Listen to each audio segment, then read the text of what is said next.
They showed up claiming to be official officers from the HOA, flashing cheap plastic badges that looked like they came from a toy store. Their dusty Jeep rolled up our ranch road, crunching gravel as it stopped. Grandpa didn't even look up from the fence post he was fixing when one of them shouted, "You're trespassing on community land." He just leaned on his hammer, wiped his hands on his old flannel, and said calmly, "Community land? Son, this dirt's been in my family since before your daddy was born." The taller one smirked and stepped closer. "There are new regulations. This road connects to HOA property. You'll need to clear it or face fines." Grandpa's eyes flicked to their Jeep's license plate. No government seal, no county emblem, just a faded bumper sticker that said HOA Security Patrol. Something felt wrong. They weren't here to talk. They were here to intimidate. Grandpa stayed calm. But I noticed his hand brush the remote in his pocket, the one connected to the new gate system he'd been testing. One of the fake officers tried again, louder this time. "We can tow your truck right now if you don't cooperate." Grandpa gave a slow, dangerous smile. "Sure," he said, "but you might want to back that Jeep up first." They didn't listen. The shorter one kicked the gravel, mumbling something about old farmers. That's when Grandpa pressed the button. A loud metal clank echoed from the gate behind them, the same gate they'd driven past. Now it was sealed tight, locked with a custom pin that only opened from our side. The Jeep's tires spun in panic, throwing dust. "What did you do?" the tall one shouted. Grandpa just shrugged. "You boys came in easy. Getting out, that's the hard part." The sun dipped low behind the hills, gleaming off the gate as the fake cops realized they weren't in control anymore. They started shouting into their radios, pretending to call for backup, but all you could hear was static. Just cheap walkie-talkies. Grandpa didn't move an inch. He stood calm as a mountain while they squirmed. "You're interfering with an investigation," the tall one barked. Grandpa raised an eyebrow. "Investigation? Then tell me the name of your precinct." Silence. Only the wind and the rattle of their Jeep's loose bumper. I started recording with my phone. The short one noticed and snapped, "Put that down. You can't record law enforcement." Grandpa let out a dry laugh. "Law enforcement? Son, impersonating an officer is a crime in itself." The tall one's face turned red. He whispered something to his buddy, then turned back. "Look, let's just settle this. The HOA president sent us to make sure the road stays clear. If you cooperate, we can forget the fines." That's when I spotted the clipboard on their dashboard, printed notices with fake HOA letterheads.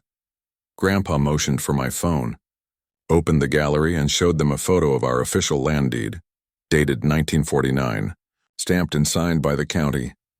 "You boys might want to tell your president this land doesn't belong to her," he said. "And while you're at it, remind her the sheriff's my poker buddy." The short one swallowed hard. "You're bluffing." Grandpa smiled. "Am I?" Before he could say more, we heard the rumble of an engine down the road, a heavy truck rolling in slow. The real county sheriff's pickup appeared, dust curling around its tires. Grandpa hadn't called him, but the sheriff liked to drop by on Fridays. The fake cops froze. The sheriff stepped out, boots crunching on gravel, his mirrored shades catching the last orange light of sunset. "Evening, Hank," he said to Grandpa. "Didn't expect company out here." Grandpa nodded toward the two men. "Yeah, these fellas claim they're law enforcement." "HOA Division," they said. The sheriff turned to them. "HOA Division?" he repeated with a half-smile. The tall one puffed his chest. "We're authorized by the Ridge Valley HOA. This road connects to community property, so we have jurisdiction." The sheriff took one step forward. "Got badges?" They hesitated, then held up their shiny plastic shields. The sheriff didn't even touch them, just laughed under his breath. "Those are from a costume shop in Fairmont. My nephew wore that set last Halloween." The short one stammered. "We were just making sure." "Sure of what?" The sheriff cut in. "That you could trespass, impersonate officers, and threaten an old man on his own land? That's a felony in this county." Their fake confidence cracked. The tall one mumbled about a misunderstanding, trying to inch toward the Jeep. The sheriff lifted his radio. "Dispatch, run a plate check. Black Jeep, no decals, no authorization." Grandpa folded his arms. "Told you boys to back that Jeep up." The sheriff turned to Grandpa. "Want me to haul them in, Hank?" Grandpa shook his head. "Not yet. Let's see what their boss has to say." The sheriff frowned. "You mean the HOA president?" Grandpa's grin widened. "Yep. Because she's the one who sent them, and she's about to drive right into her own trap. Headlights appeared in the distance. A shiny white SUV rolled up, dust swirling behind it. Out stepped a woman in a blazer, clutching a clipboard like it was a trophy. You could smell the arrogance from where we stood. "What's going on here?" she snapped. "Why is my security team detained?" The sheriff turned toward her. "Ma'am, your team trespassed, impersonated officers, and threatened the landowner." "Care to explain?" She scoffed. "This is Ridge Valley property, officer. My men were just doing their job." Grandpa's voice was calm but firm. "No, ma'am. This is Dalton Ranch, private land since 1949. You'd know that if you checked the records instead of making up your own." She smirked, pulling out a folded map.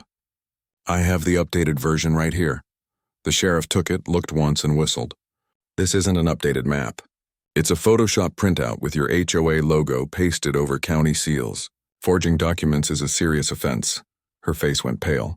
"That's ridiculous. My lawyer will—" "Save it," the sheriff interrupted, signaling his deputy. "Cuff her and the impersonators. The county will handle the rest." The fake officers panicked as the cuffs clicked shut. "You can't do this," they shouted. Grandpa just leaned on his fence post, quiet and steady, the same way he'd started the day. The HOA president kept yelling as the sheriff led her away. "You'll regret this," Grandpa chuckled. "Ma'am," he said softly, "I did my regretting years ago. Now I just protect what's mine." When the flashing lights disappeared down the road, I looked at Grandpa. "You really didn't call the sheriff, did you?" He shook his head with a grin. "Didn't have to. He still owes me from poker night." I laughed, feeling the tension fade. Grandpa picked up his hammer and tapped the last nail into the fence. "See, boy," he said, "they thought they had power. But real power's knowing when to stand your ground." The stars came out over the ranch, quiet and steady, and for the first time that day everything felt peaceful again.